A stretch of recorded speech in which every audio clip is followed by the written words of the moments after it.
Ladies and gentlemen, welcome. My name is Daniel Cito, and I'm the founder of Foundation Global Education.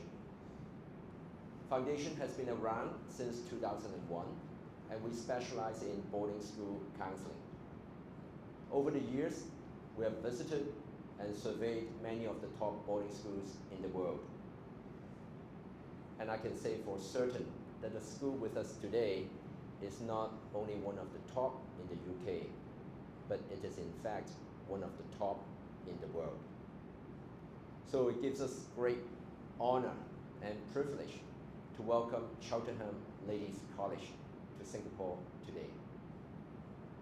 I don't think many of us would need much telling how wonderful a school CLC is. Originally, we booked a room a quarter of this size, thinking that maybe in Singapore we would start off with having a cozy gathering. But guess what? Yesterday, we had to call Westin last minute to upgrade our room to this bigger room to accommodate the larger audience because the registration number kept on increasing.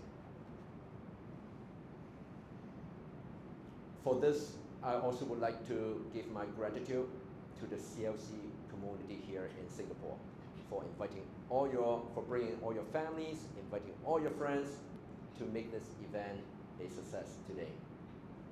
Now, I myself am a product of boarding education, although I did not have the good fortune of attending CLC myself for obvious reasons. Many of my best friends to date are still the same buddies that I met 40 years ago in my boarding school. I'm a firm believer of boarding education and the wonderful transformation that boarding education can bring to a youngster's life. And that's why here at Foundation, our mission is to connect students in Asia to the top boarding schools in the world.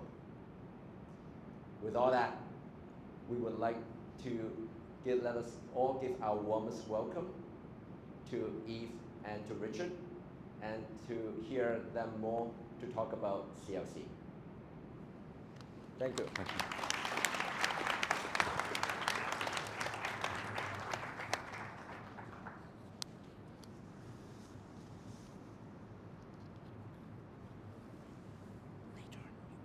It needs to go back to the beginning.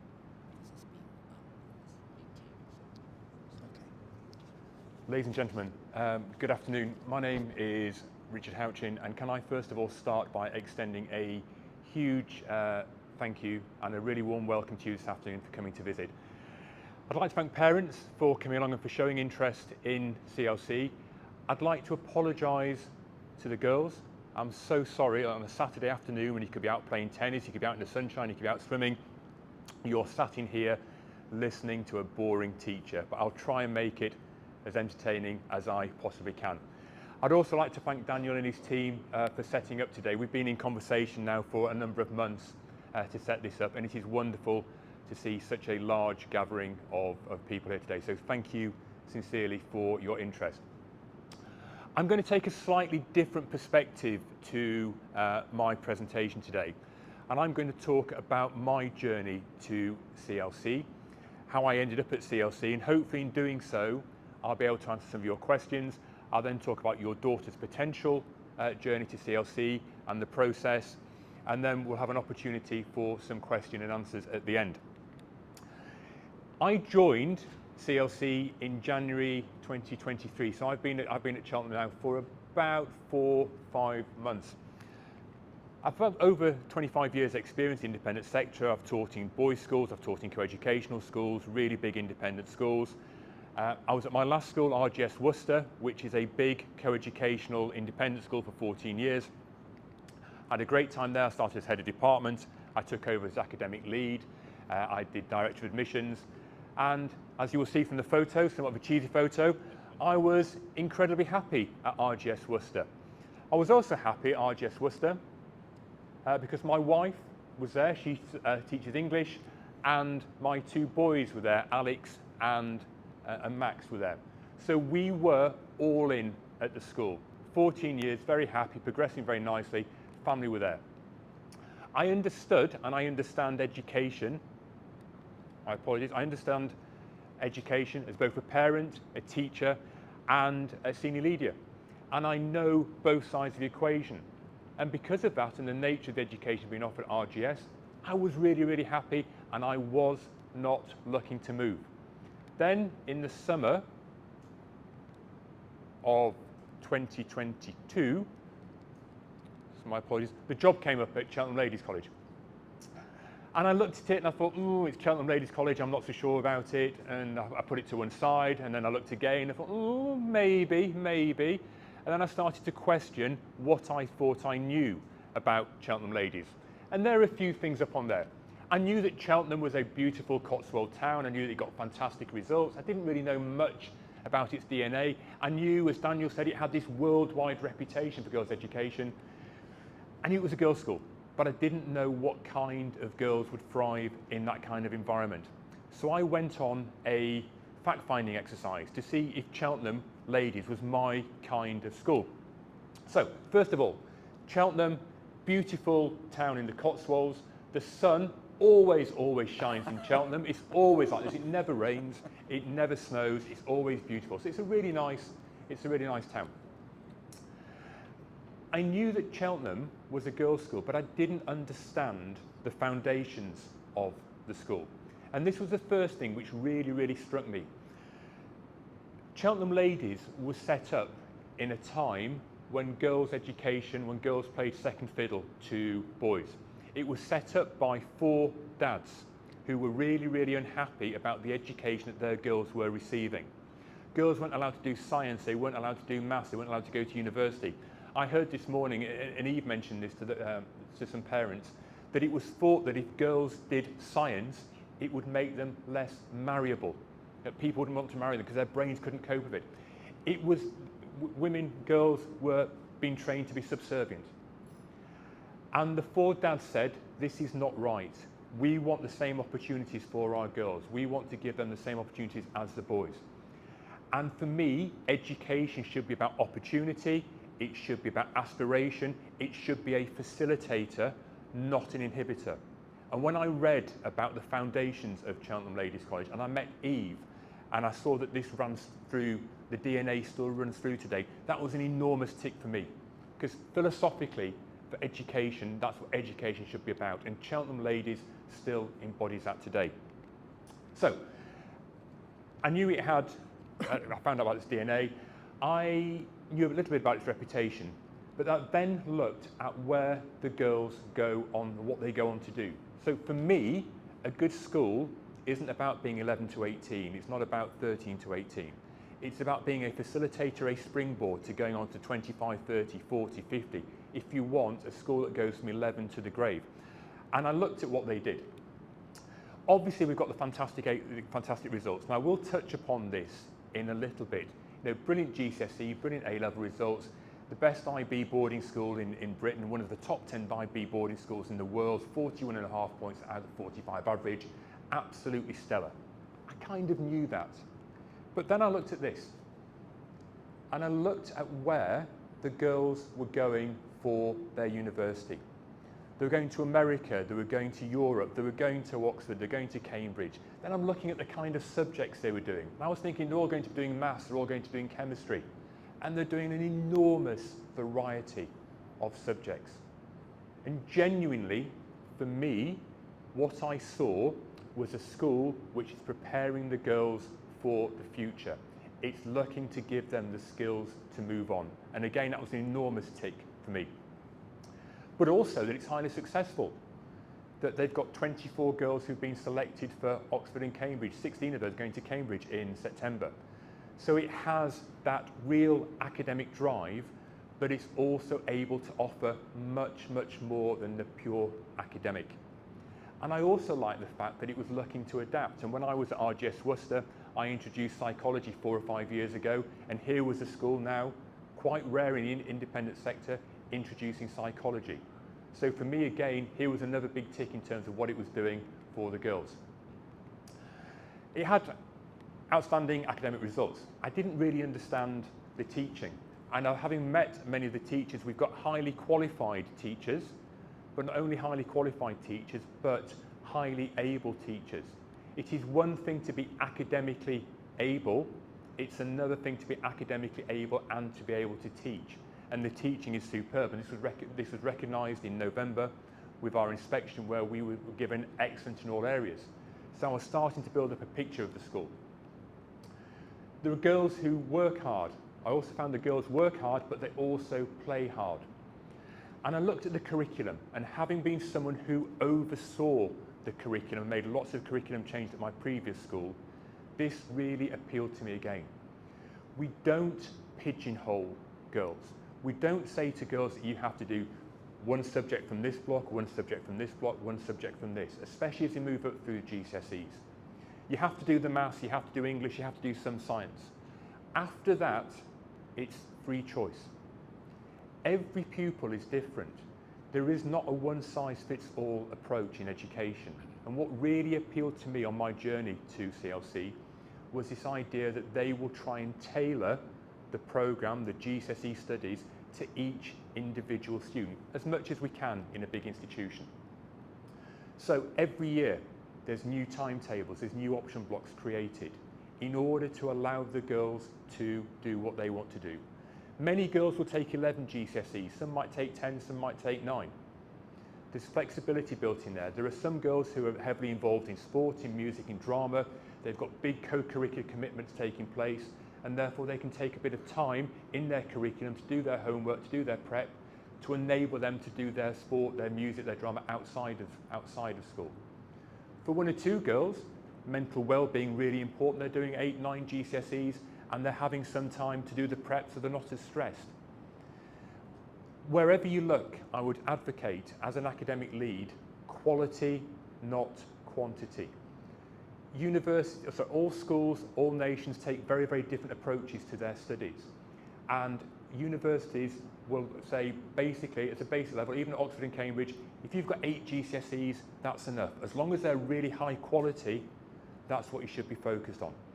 So whatever you do, always look at the idea of quality, not quantity. It's all well and good having a fantastic curriculum. However, if the pupils, if your daughters are not happy, if they don't feel safe, then they're not going to succeed. And I went through it and I read lots and lots of policies, because I like reading policies, and I looked at their pastoral support. And the pastoral support is absolutely exemplary within, my apologies.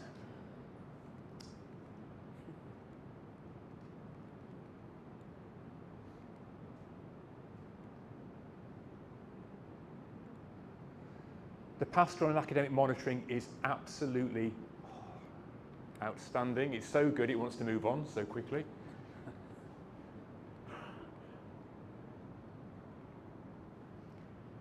From an academic perspective, girls are...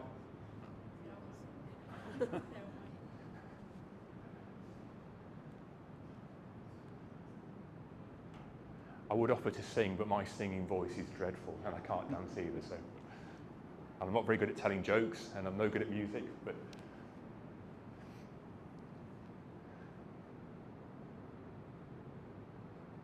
Right, I'm not going to press anything. Okay. Right, I'll tell you anyway. I will tell you anyway. The support, the monitoring, the mentoring is brilliant. The girls have a tutor, okay? That academic tutor will look after maybe 6 or 8 girls at most. The tutor will meet with them 2 or 3 times a week. They will talk to them, will understand them from the academic side. They will talk to the house, the heads of house, the house parents, etc. So you've got small kind of micro coverage. You've then got your heads of house, you've got your assistant heads of house. Many of our heads of house, many of our assistant heads of house, our house parents have been teachers. 1 or 2 of them do teach, but quite unusually in a boarding school. The majority of them are there focused just solely on looking after the house and looking after the welfare of the girls. So they're not being pulled with their teaching, marking and assessment. Their fundamental first thing is to look after the girls and to look after their pastoral support. But it also goes a little bit further. that in our other houses, our year 11 students, for example, can become daisies. Daisies are people who are trained, the girls are trained, they're given safeguard training, they're given pastoral training, and if a new girl comes into college or a girl lower down in the houses and she wants to talk to somebody, but she doesn't want to talk to a teacher, she doesn't want to talk to someone senior, she can talk to that girl. And that girl might give her some advice, but that daisy has been trained also to know when to go and talk to the house parents, go and talk to teachers. So the pastoral side is incredibly, incredibly important. We need to get it right. And we also talk about education, and I've mentioned this to one or two parents before. Education is a tripartite agreement.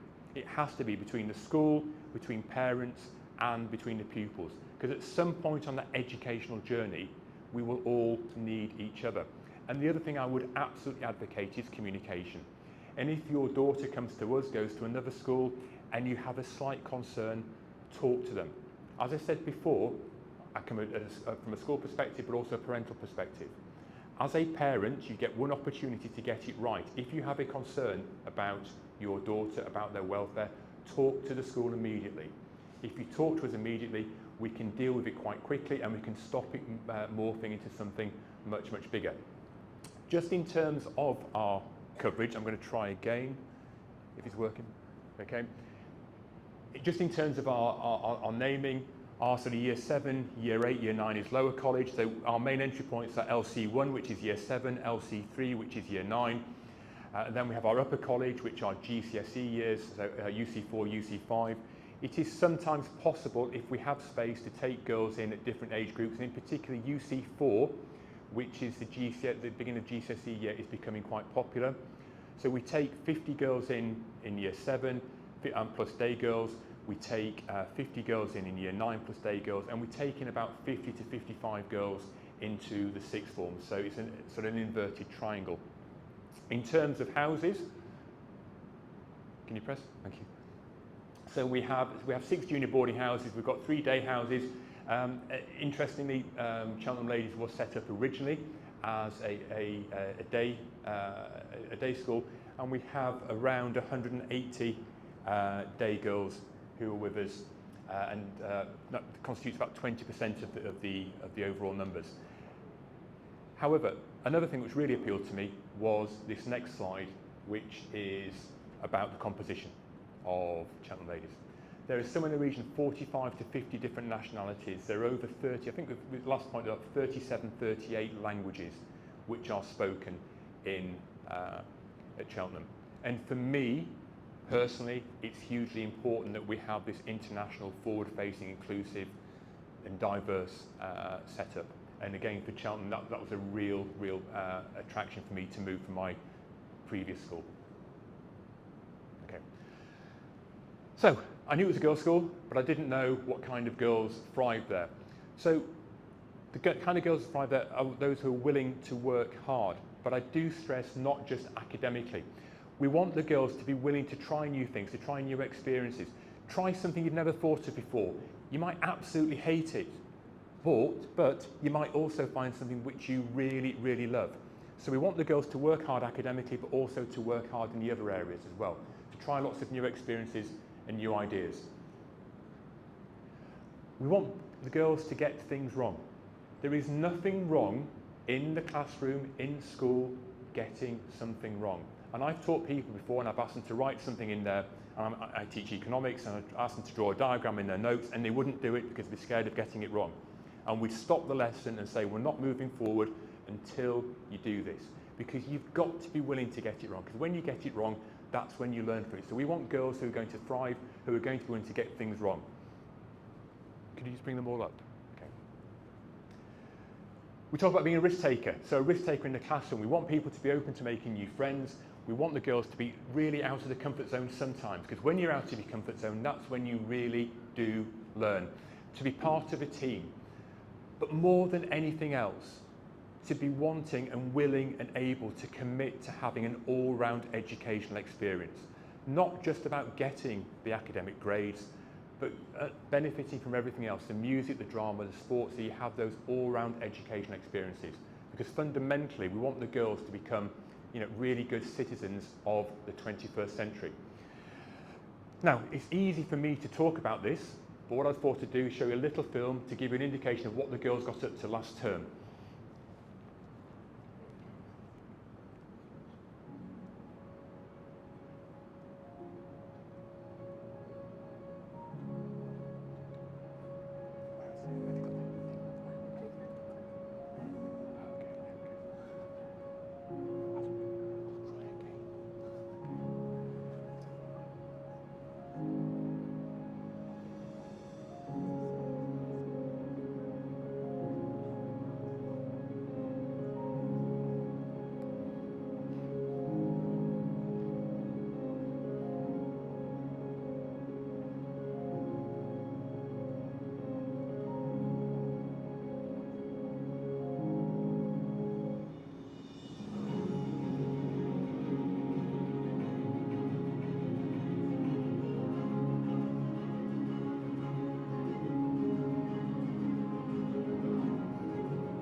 So I hope you can see from the video and from what I've talked about, that's really why I wanted to move to Cheltenham Ladies. I thought here is a school which is providing an absolutely outstanding education.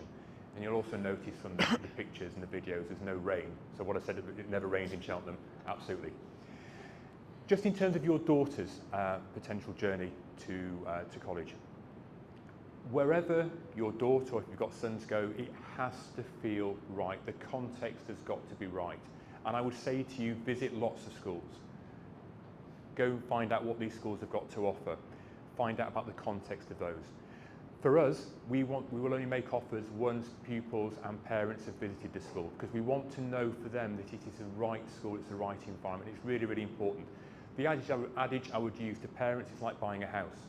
You'll walk into some places and you go, do you know what, yeah, great, fantastic. You might walk in and go, no, it's not right. That's absolutely fine, because we want people to feel comfortable that contextually it's the right environment. We offer lots and lots of one-to-one tours, we offer open days and so forth, so please do come and see us. We want to, and I started in January and trying to continue the work which was set up by my predecessor Charlotte, we want to offer a very, very personalised approach.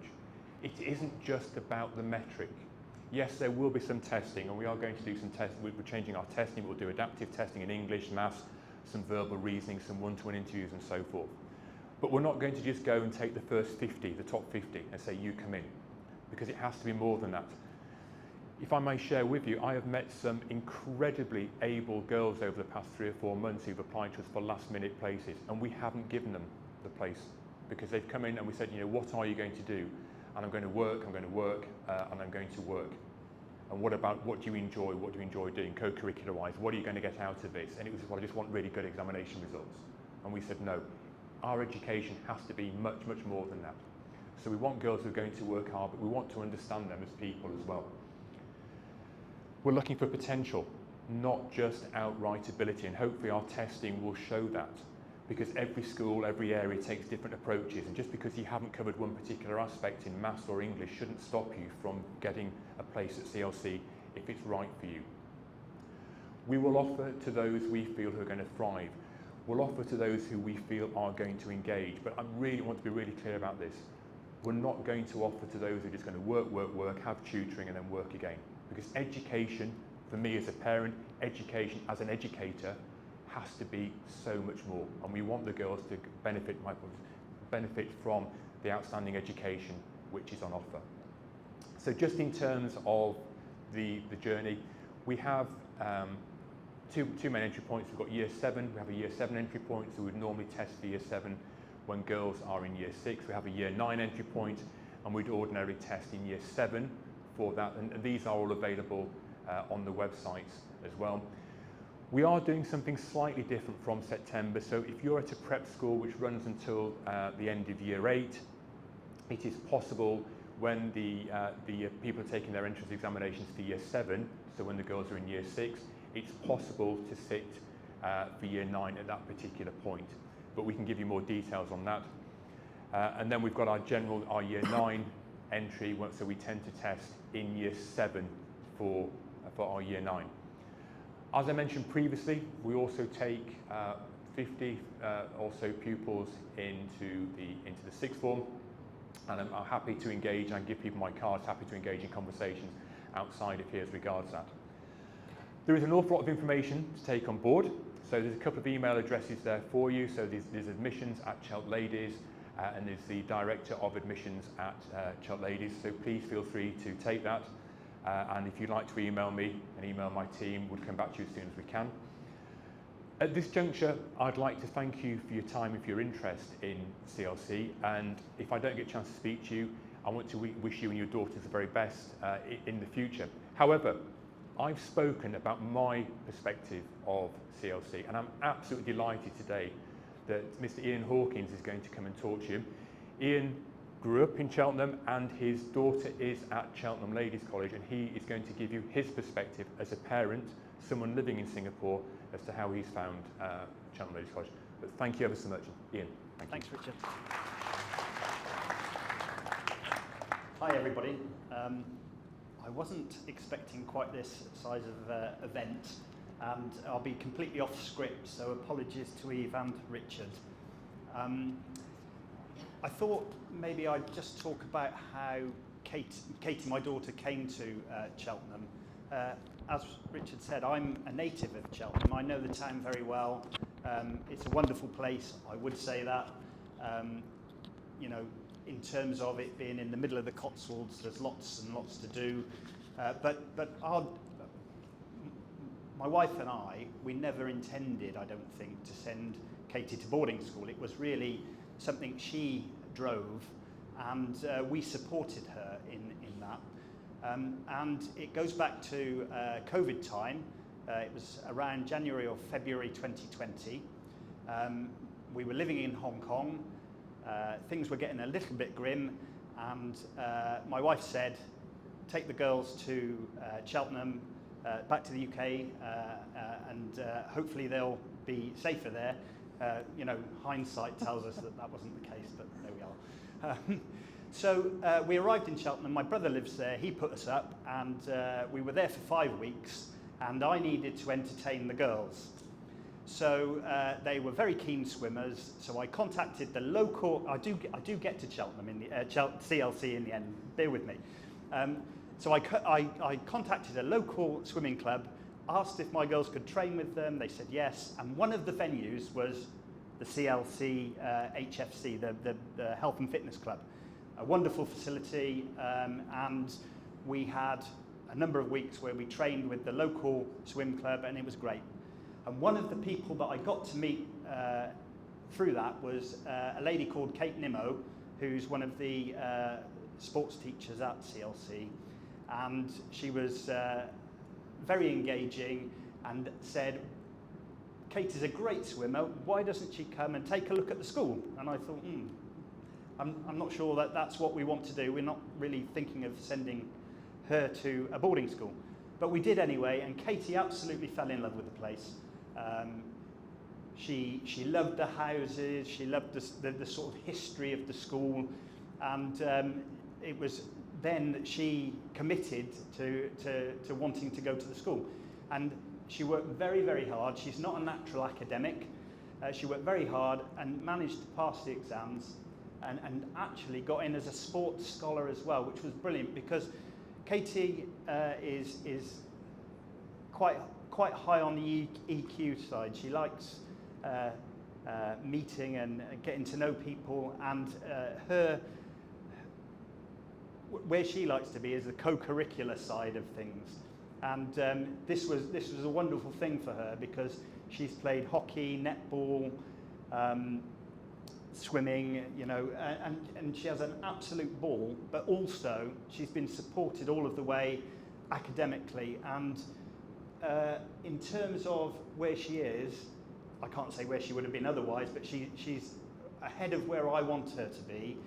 And in terms of her independence and confidence, she's come on leaps and bounds. And I think this is a really important part of education. It's the value added for me.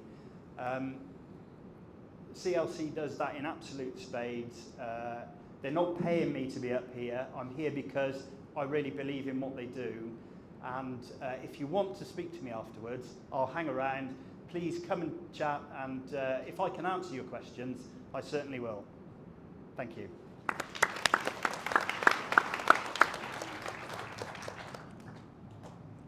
just check how long I've got. Do you want to speak? 10 minutes? No, you can get them as long as you want. We have up to 4:30. Okay. Great, thank you so much, everyone. So I'm Eve Jardine-Young, the principal. I was just checking in with our wonderfully gracious host about my time limit, because I have been known to go on and on and on my favourite topic, which is CLC. So if you're getting bored at the back, you know, just start coughing or heading for the door or just sidling away, I'll get the hint. So I've had the privilege really of being the principal now for 12 years. This is my 12th year. I turned 50 in the summer last year. My husband and I are roughly the same age, you know, and I have to say, you know, 50 is great. 50 is great. Anybody thinking, you know, getting a bit creaky, wonderful. So that means I was at school really in the 1980s. If that gives you my vintage, there may be a few of your mums and dads who are in here who can kind of reference their own school experiences, perhaps with my own. But I also grew up as outside of the UK. I was born in Central Africa, Malawi, and my parents were in Africa for 33 years, and I grew up as an expat kid. I went to a day school, I went to a local school, because it was so hot. As we're near the equator. Does this sound familiar? Very humid. There wasn't winter, autumn, spring. There was the wet season and the slightly less wet season, the dry season. It got dark about the same time all year round, maybe 6:30, something like that. And I thought the whole world was like this. I just thought this was normal. There was probably a little bit too much of me climbing up the guava trees with no shoes on and that kind of stuff. But wonderful childhood, actually. And then when my parents thought, where am I going to go next?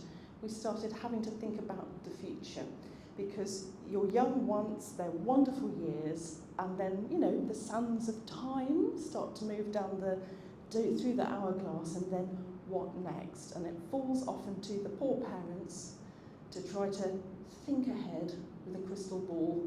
None of us can read the future, but you try to make the best decisions that you can, or at least explore different options, yeah? COVID has been so difficult because everything went upside down for a long time, and everybody was very confused and very stressed. So planning anything, I think, has become really quite dramatic, and we won't dwell on COVID today. It's not a cheerful topic, is it? And we all know what it was. I actually think COVID taught us a few things, positive things, that amongst all the pain, we should really hold on to what it taught us. What we did better because we were battling with it. What we realised we valued, that we kind of didn't pay much attention to before, but when we didn't have it, we really missed it. You know, that's about recalibrating your values and thinking of what you really cherish. Some of that is people, some of that is family, friendship, contact time, social opportunity. So we'll not come back to those themes in a minute. So I got the opportunity when I was younger to come to the UK for my sixth form, and my long-suffering parents, no internet, no emails, no anything in those days. You had to kind of write a letter saying, please do you have a prospectus? And then about a month later, something might arrive in the post, very exciting brochure. Post arrived, hard copy, pictures in it, fantastic. So it took about 6 months to plan one trip to come and look at some schools, not get on a plane, you know, with the help of wonderful organisations like this to guide you. It's actually quite hard to plan anything. But they took me on a tour of 8 schools in the UK, places like Charterhouse, Bryanston, Oakham, Uppingham, Oundle, Marlborough. Great schools, schools that are still there today, you know, doing wonderful things, so all co-ed. And then somebody had said to my parents, go and look at a girls' school. And I went, girls' school? A girls' school? Why would I want to do that? You know, because the world is not separated between the women over there and the men over there, so why, you know, would I want to go to a girls' school? They said, well, go and look at Cheltenham Ladies' College, 1988. So I kind of went, okay. I wasn't really in control at this point. My mother's a very strong-willed woman, so, you know, I did what she said, but off we went. I don't think I had a very positive attitude at the time. And I have to say that I also fell in love with the school very quickly. There's Katie, having done the same thing all these years later. It had a very personal effect for me because I just felt at home. I felt at home in a way I wasn't expecting to feel at home. And I've thought so much over the years, why? What were those things? Well, I think what I saw were girls who looked really happy. They just seemed happy, they were laughing. There were girls who were actually in groups, in ones and twos, but also walking by themselves in quite a purposeful way. I'm on my way somewhere, I've got a mission, you can just tell. You know, whether she had a violin in the hand or tennis racket or something, she was walking around without any fear of going here or right over there. This was home, this was her school. She belonged, you could actually feel it, you could sense it. And I saw so many different nationalities. You know, this is over 30 years ago. So many nationalities and British girls. Probably everyone thought I was British. I thought I was African, by the way, at this point, not British. I had culture shock, it's freezing cold all the time, and my God, I can't do this. Matters of identity, actually, third culture kids. You know, these are themes that have been around for a long time. But they are important, and as you're growing up, your sense of belonging doesn't have to be your passport, where you're from, where you have certain rights. Your sense of belonging is where your heart tells you it is. And often it relates to the people you love and the people that matter to you. Your friendships, places you were happy, and places you felt that you could be yourself. Yourself. Not peer pressure, not I've got to be more like this or less like this, or what about my shoes? What if my hair isn't this style? What if I haven't got this brand of clothes? What if I haven't got this brand of shoes? I mean, who cares, right? In the end, those are nice things and they can be part of your identity, but not to judge others, not to say you are with us and you don't belong. These are not the values that we believe in. We believe that we're all have a wonderful cultural heritage of our own.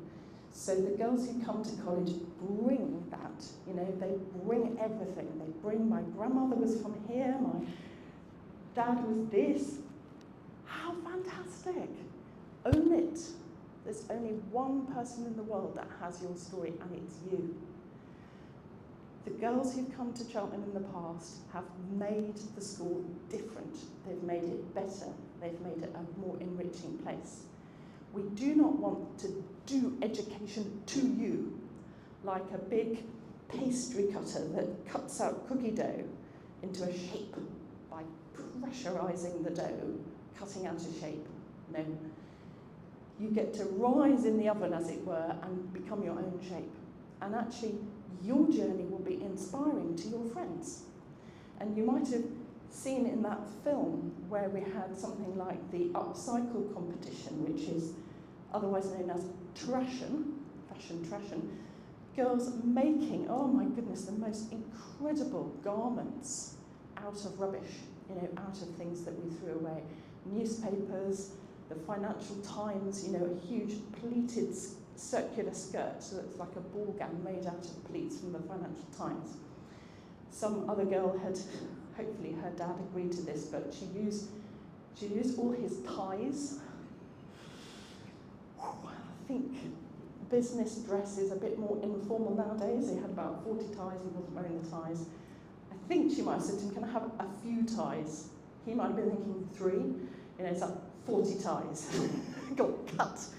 But she made this beautiful, elegant dress and a waistcoat made out of her father's ties. Beautiful.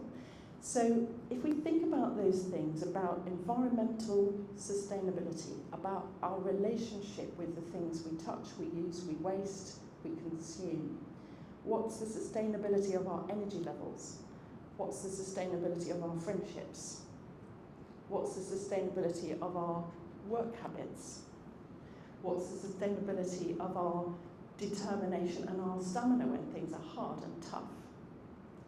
Yeah, these are the conversations we have.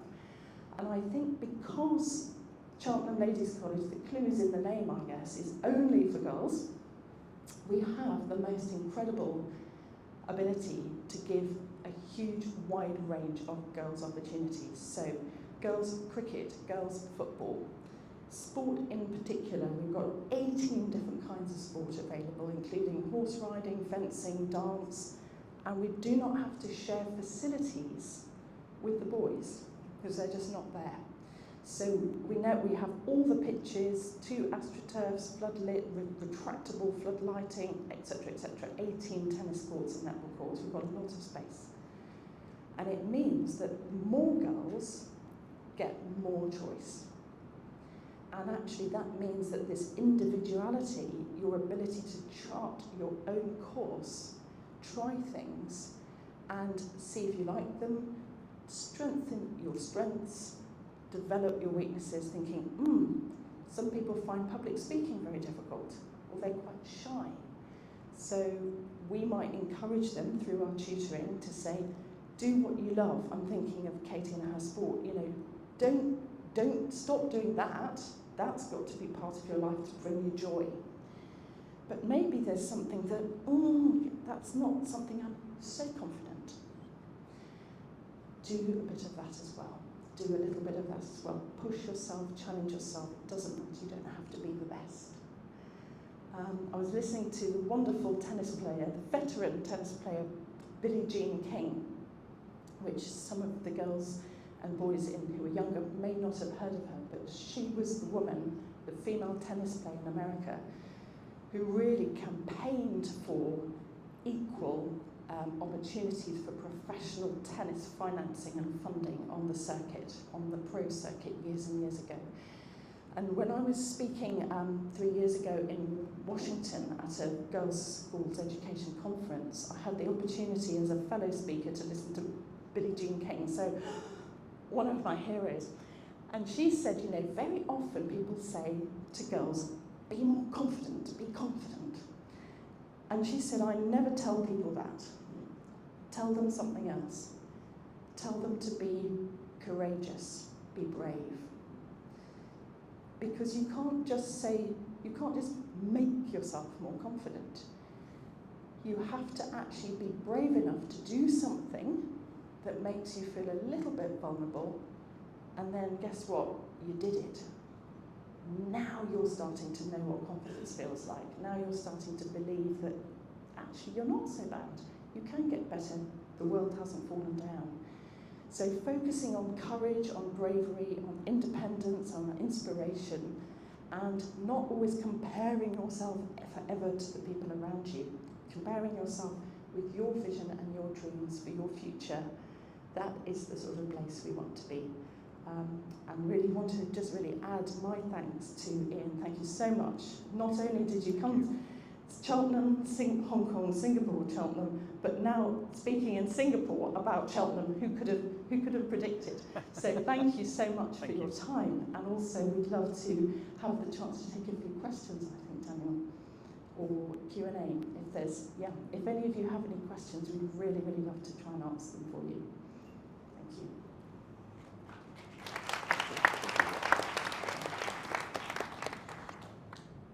So we've got about half an hour's time for any questions from the floor to any one of us.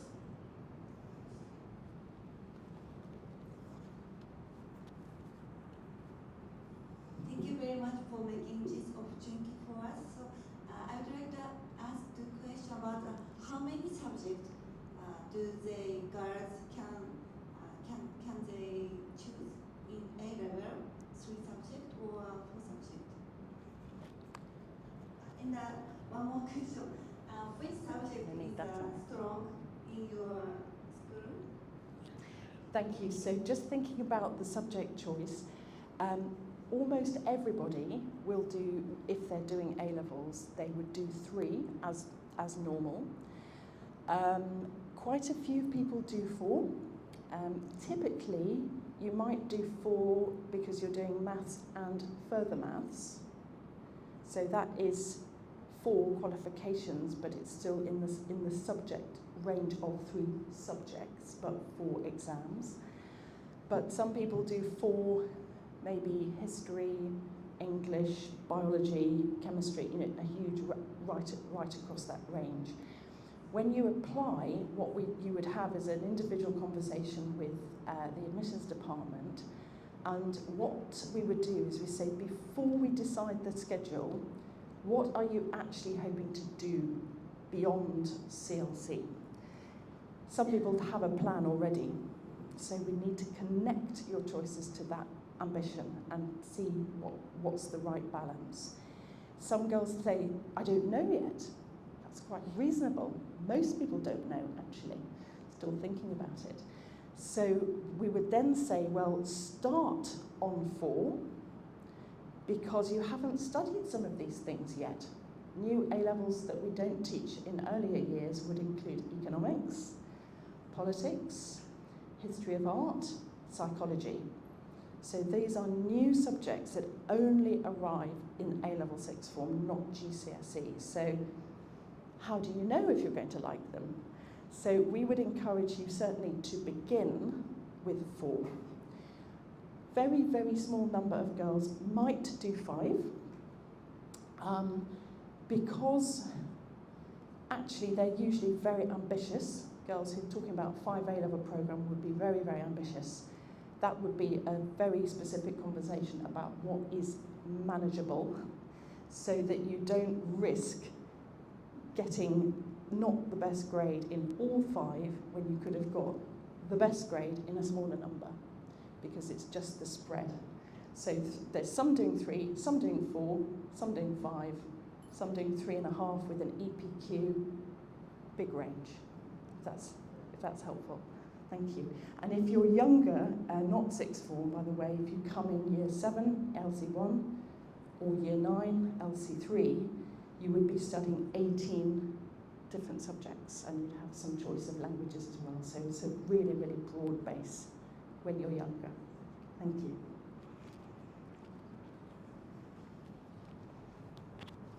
So my question is, how CLC going to align with the Singapore school program? So my daughter is actually in this school.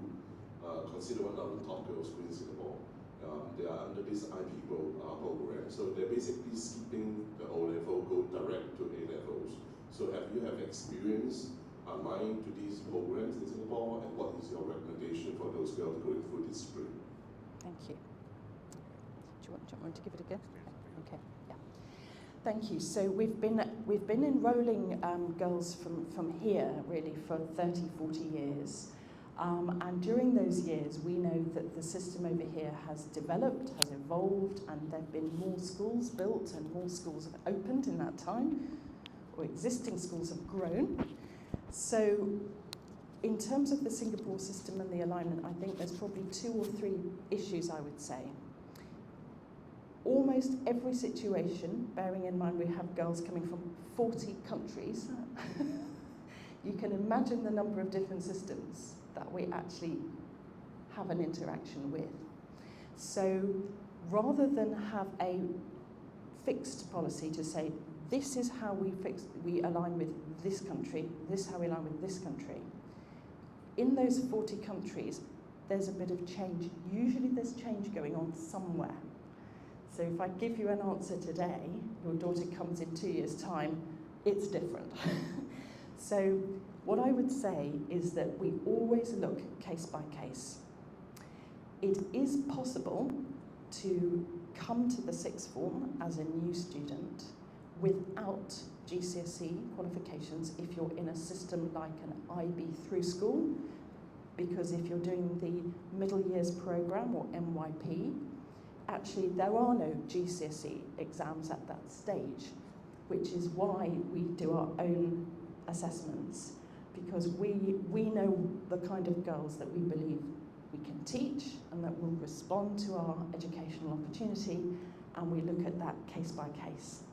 Sometimes we also know a girl might have moved countries, so she may have been in Hong Kong, then Singapore, then somewhere in Paris, who knows, then to UK. So let's look at the turbulence she's receiving, and then let's try and do the best matching possible for case by case. Is that okay? Perfect, thank you. On this, I will add an extra word. We have had the experience of serving many students from many different nations over the years, and they all come from different systems. And we have counseled families and succeeded in placing the students into boarding schools of different nations, including the UK. So a good student is a good student. Don't worry about the bridging. We, the technicians, will be able to work things out. So focus on the fit. That's more important. Next questions?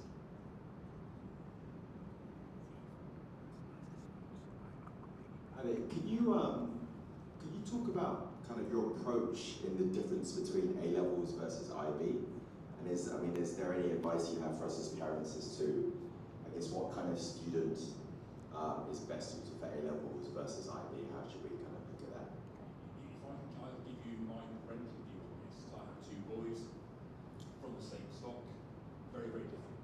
My eldest boy had lots of interests, he was very bright, and he didn't know what kind of direction he wanted to take. He wanted to do history, he wanted to do some science, he wanted to do some English, maths and so on. And therefore for him, having done the IB would have been absolutely perfect. It gave him the breadth of opportunity to do some studies at a higher level,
completely endorse that advice.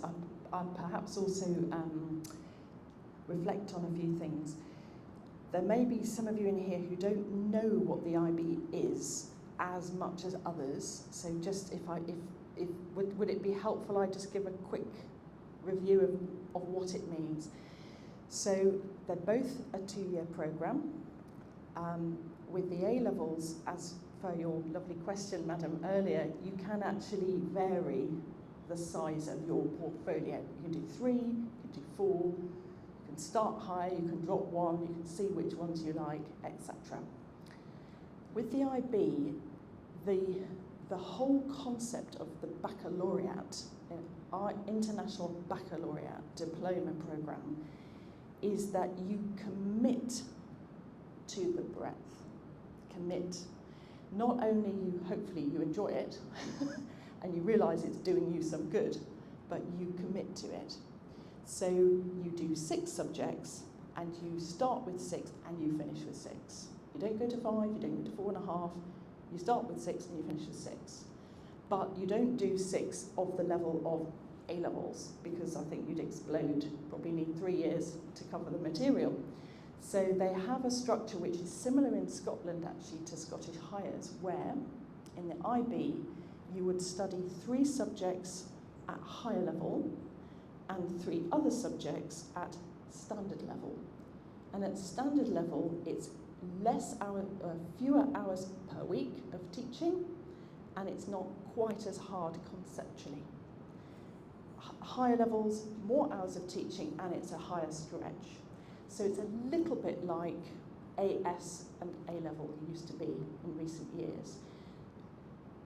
And as Richard mentioned, as well as your subjects, there is a lovely diagram. I would recommend the IBO website, because they've got a lovely sort of hexagon with the 6 groups, and you can see which subjects you can pick from each of these groups.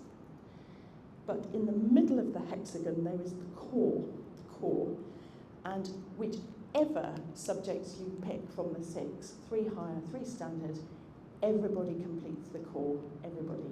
3 elements of the core. 1, extended essay, individual essay. Pick your title, you have a supervisor. It's a bit like getting ready for university kind of extended writing pieces of research. Secondly, the girls would call it TOC for short, Theory of Knowledge, TOC. And this is a compulsory paper for everybody, and it's about an hour and a half. I give you an example of a question from years ago. There's a quotation that said, "A little learning is a dangerous thing, discuss." A little learning is a dangerous thing, discuss. Now, it doesn't really matter whether you did maths, or philosophy, or Italian, or biology.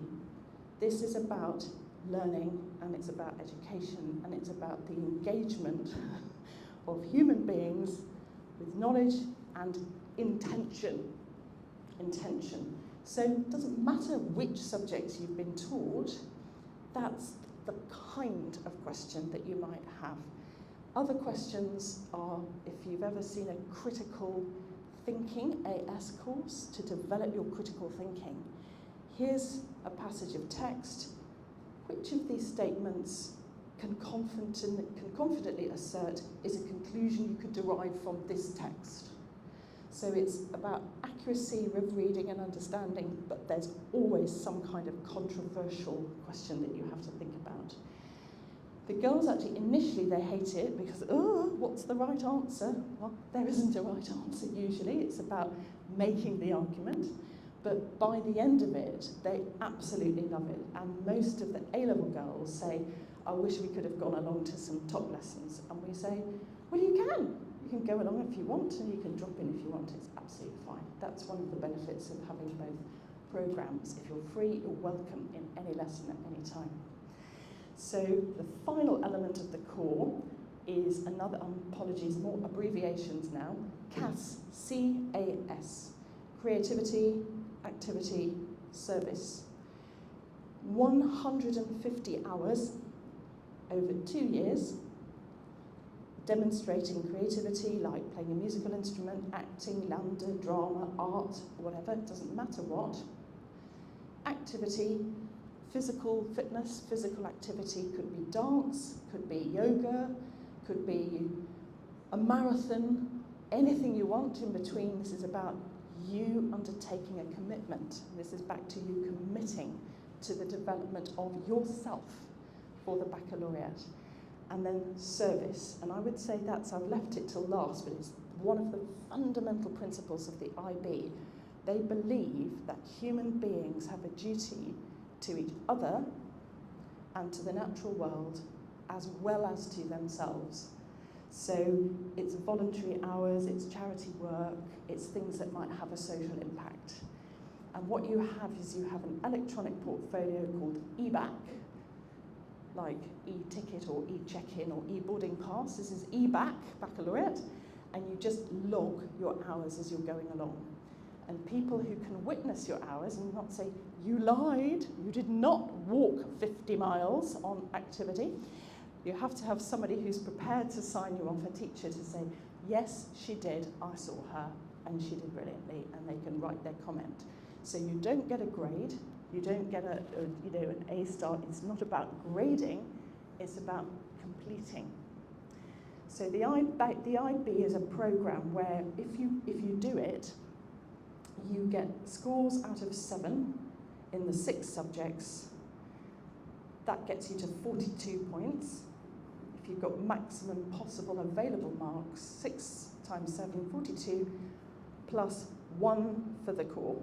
For each of the 3 elements equals 45. If you look at the UCAS tariff in the UK, so the University Application System, people applying with A-level grades, people applying with IB grades, most universities now will give you their typical offer. Maybe it might be 3 A's at A-level, or A star AA. They will give the equivalent in IB points of what IB points they would be looking for as an equivalent. And there is a UCAS tariff, so 3940 IB points is equivalent to 3 A stars and an A at A-level. So the IB points are very high value currency, because there's a recognition that you've committed to 6 subjects and CAS and a extended essay and TOG and you finished it all. That's a lot. So it's a wonderful programme, but it's not for everybody. And certainly if you want more flexibility about the volume of learning that you do, the A-level programme might be better for you. Is that helpful context? Thank you. Thank you, Dan. More questions?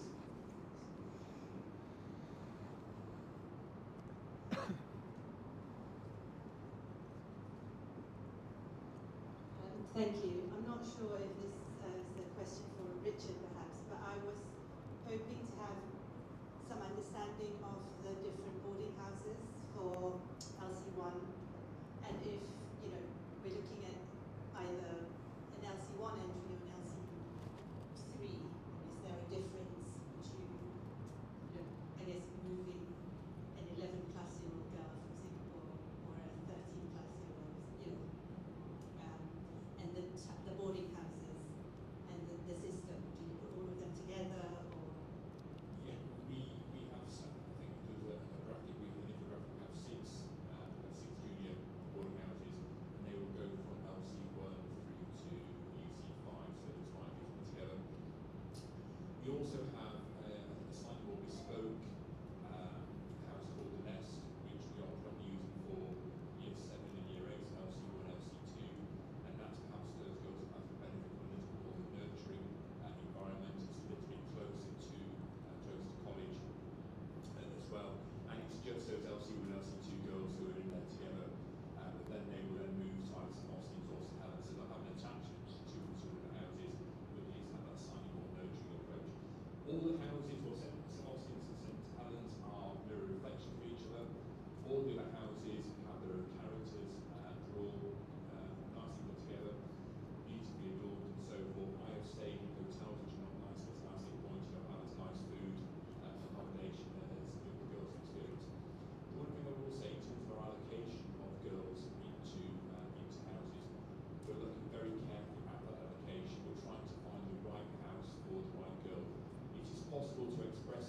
preference, but we can't guarantee we give preferences to houses. But we might look, for example, at their interests, where they've come from, friendships, etc. Look at what the house parents have got to offer, look what else other pupils in the house are higher up, and we'll try and be quite bespoke where we allocate those girls to those houses to try and give them the best experience, because this is going to be their lived experience and not to them. So there's an awful lot of time that goes into looking at that.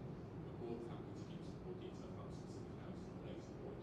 But if you think your daughter, for example, especially year 7, year 8, might benefit from a more sort of, for want of a better expression, perhaps more sort of positive, caring environment, smaller environment of 36 pupils altogether as opposed to a house.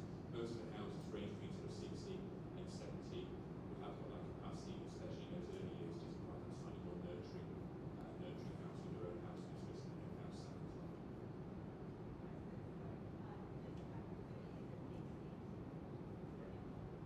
Yes, mixed age groups from year 7 through to year 11, apart from the nest, which would be just year 7 and year 8, and then they would transfer into one of the 2 houses which they're assigned to. Further questions?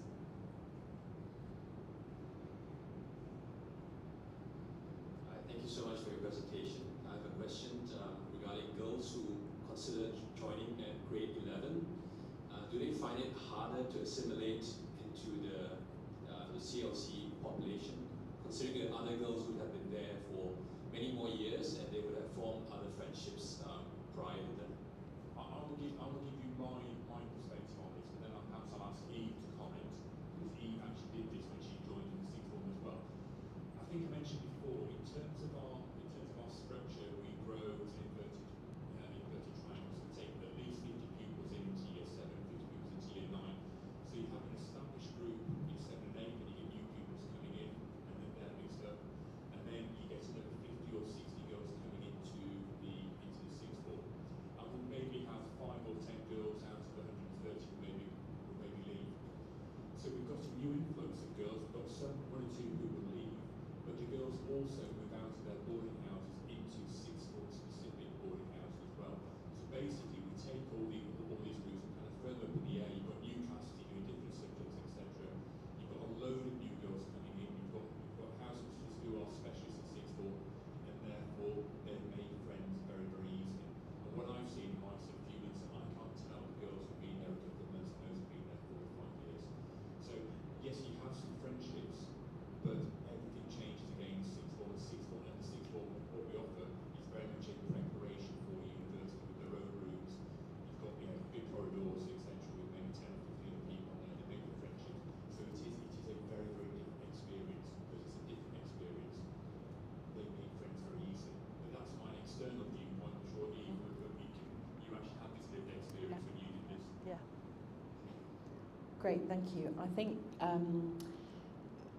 forgive me, I'm going to give you a bit of context, because I know lots of you will be thinking of other schools as well, or know about other schools, and may have sons and thinking of co-ed, etc. So if we go back about 30, 40 years, we had the boys' schools, still Eton, Harrow, etc. They only start at 13. You actually can't go any younger. So between 13 to 18, you have 5 years, and usually, not always, but usually they go into one boarding house with a housemaster or house mistress. There's 1 or 2 house mistresses running boys' houses. Hooray! You know, one of these days will be a world where it's very, very co-educational in the staff as well. But usually it's a housemaster. And the composition of the school is actually quite steady state. Everybody arrives at 13, and most people stay till upper 6 if they don't do naughty things and get jumped out or be very unhappy and want to leave. But it's very, very stable structure. The girls' schools used to all start at 11, all of them. And it was the 11 plus transfer. And that went along for decades, that went along for a long time. And then here's the problem, here's what changed it. The prep schools in the UK went co-ed. So the boys' prep schools, like the Dragon in Oxford, like the Elms, Abley Hall, you know, many, many examples, The boys' prep schools started going co-ed, and those went up to 13. So the girls started leaving after year 6. And in year 7 and year 8, you then had all these boys who were thinking, where are the girls, our friends? You know, they were here, now they've gone off to these girls' schools. But not all the girls. Some of the girls stayed. But then, have you got enough girls to play a hockey team? You need 11. Had plenty of boys to play rugby, 15, no problem. But actually diminishing size of girls' cohort. And the heads of those prep schools actually found this to be quite problematic. You know, they're losing budget, they're losing pupils, they're losing enrolment that they can't backfill. From a budgeting point of view, it's a problem. And from a social and educational point of view, it's a bit weird. It's a bit kind of imbalanced. And also the girls started, typically, one girl would go, her best friend saying to their parents, she's going, maybe I should go. You know what happens? Sorry, parents, you know. My friend's house going, oh, apparently her, apparently. Exhausting. So actually 20 years ago at CLC, the principal, my predecessor, Mrs. Vicky Tuck, she said, right, this is crazy, everybody's just getting stressed. At CLC, let's move beds capacity from 11 plus, let's take half of it and put it in 13 plus capacity. Let us make the adjustment.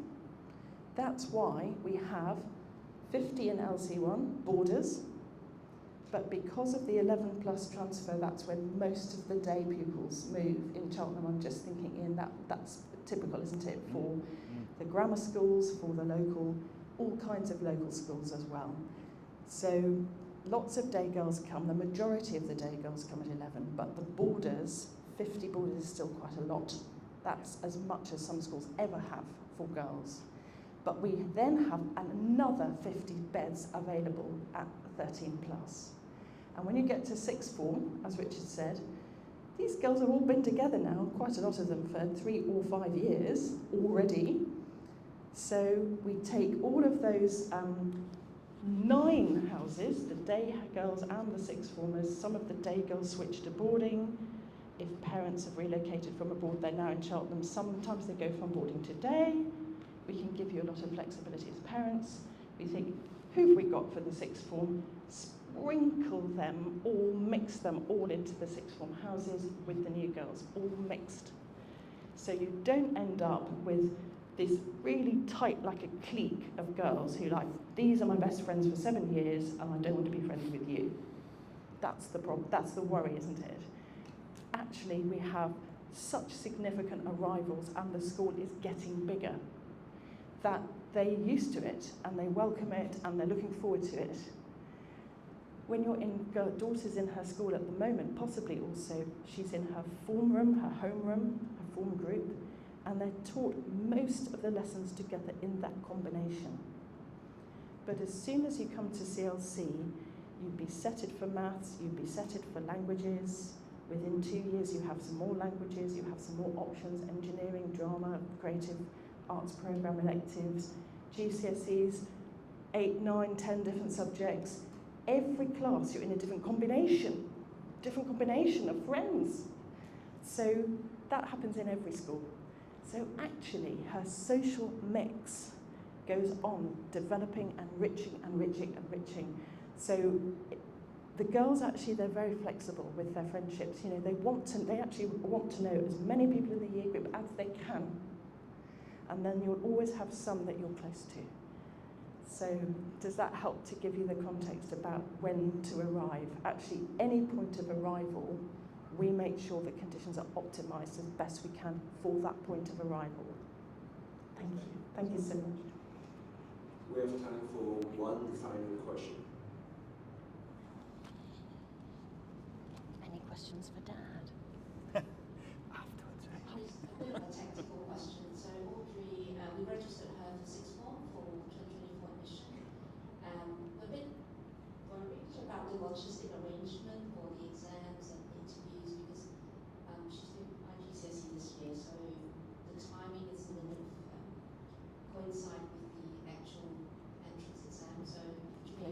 ask some people not to? Yeah, absolutely.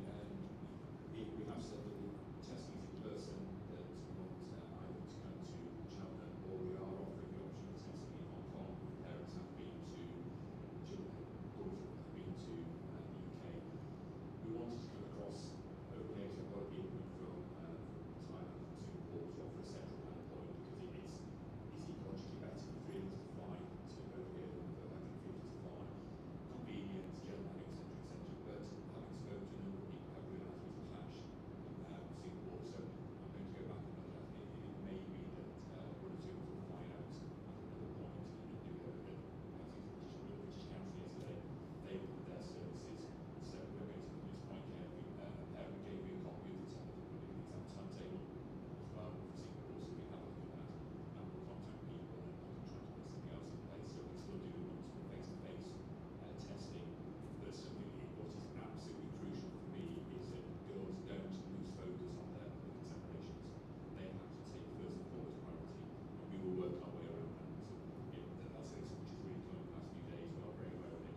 Thank you again for raising it, but just to reassure me that we parents, if we are in a situation with your daughters, we are looking at an alternative arrangement to work our way around. Okay, thank you so much for coming to this event this afternoon. This marks the conclusion of today's event. Richard and Eve shall be around for a few more minutes should any one of us has further one-on-one questions for them. As for any parents out here who is considering boarding education for your daughters, and you would like to learn more about the overall worldwide landscape or how to approach it in terms of planning towards it, what would be the best time to leave, 11 plus, 13 plus, 16 plus, where is it for UK, Canada, US? If there's any such questions, feel free to approach myself or any one of my team colleagues over here. We'll be glad to help. Thank you once again for coming, and have a great day.